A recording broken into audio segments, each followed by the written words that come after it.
Thanksgiving, the holiest of all American holidays.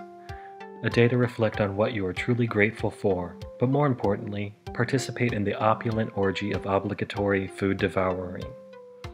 Supposedly, more importantly, it's a time of family and togetherness with the ones you love, enjoying each other's company. Or at least that's the idea. But if you can't stand the holiday, or the idea of spending time with family or people that you can't relate to or stand, then Jodie Foster has directed just the film for you.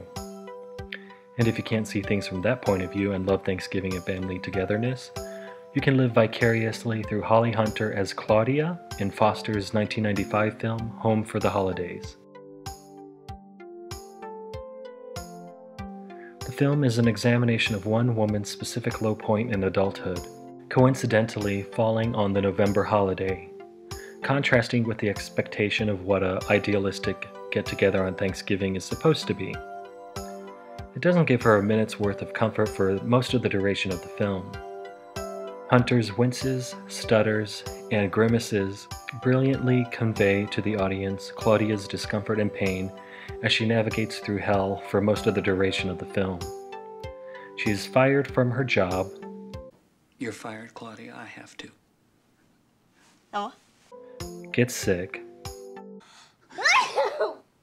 Her daughter, an excellent small part for My So-Called Life era Claire Danes, tells her she is planning to lose her virginity while she's away visiting the rest of her family for the holiday.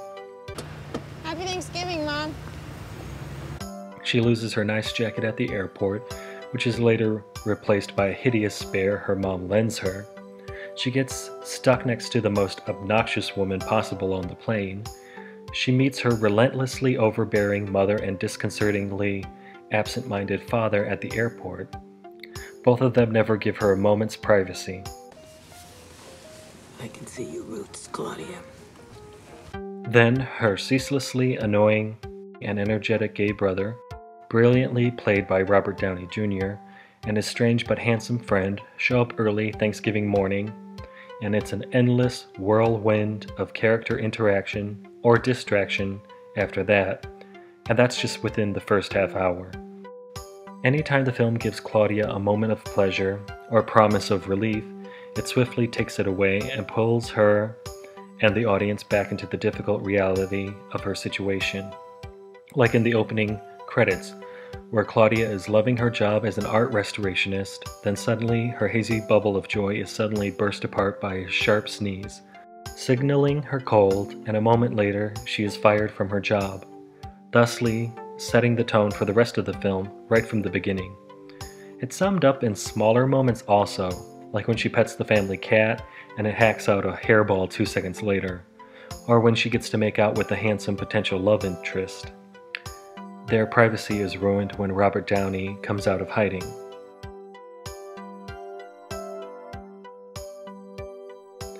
It feels like a litmus test of comfort or discomfort as each new family member is introduced, and each one may grate on your nerves differently, including the possibly senile Aunt Gladys to the uppity and arrogant older sister and her obnoxious nuclear family unit.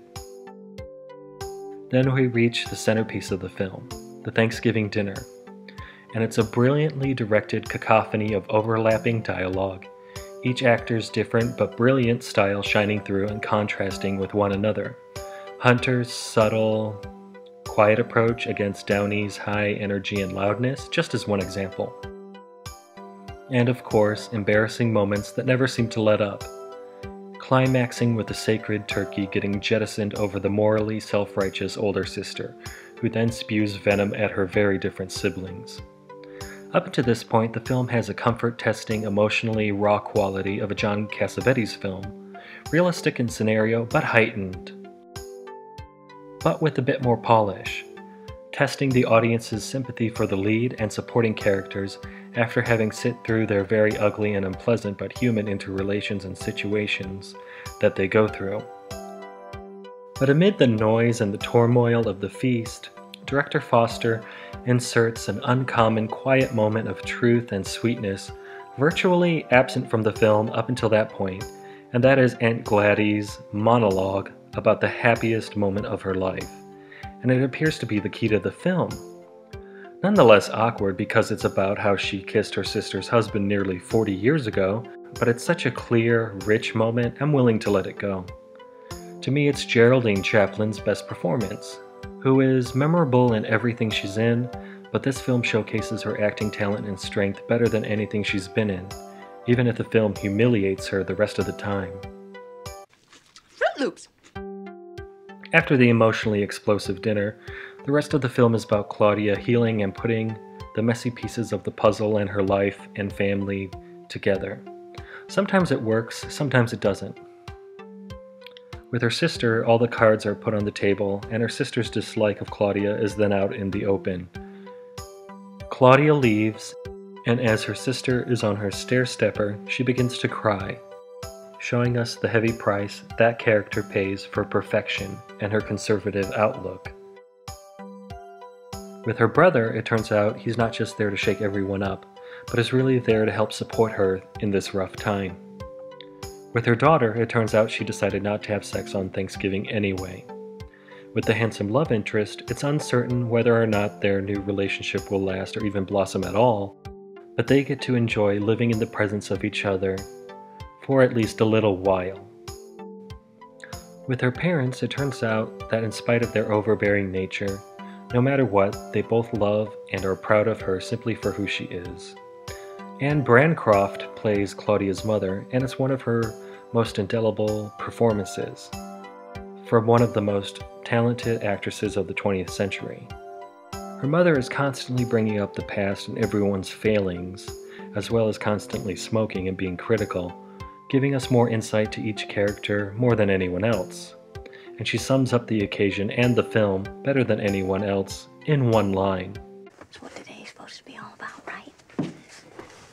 Torture. That and giving thanks that we don't have to go through this for another year. Except we do, because those bastards went and put Christmas right in the middle.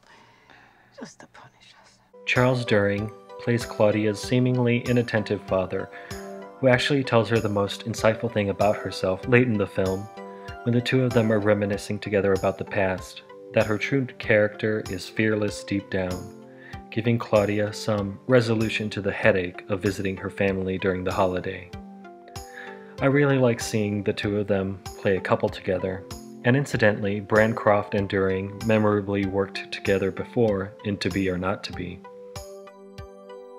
Home for the Holidays is what a good film should be, simple but complex.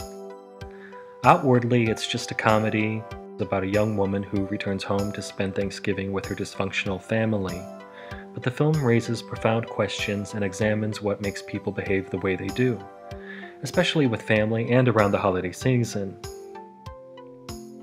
What exactly is family, and how deep do these bonds lie? Do these bonds transcend the years and your ability to care about someone? What is it like to see your family age and get older? Also, why do we even celebrate the holidays? Company. What else is there? Or is it like Aunt Gladys' monologue, to remember your happiest moments long gone in a distant past with the people you love most? This concept is beautifully represented and recreated for each of the characters in color-saturated, 16mm film-like scenes that play just before the end credits. As Claudia flies away into an uncertain but undoubtedly happier future, or at least until Christmas comes along.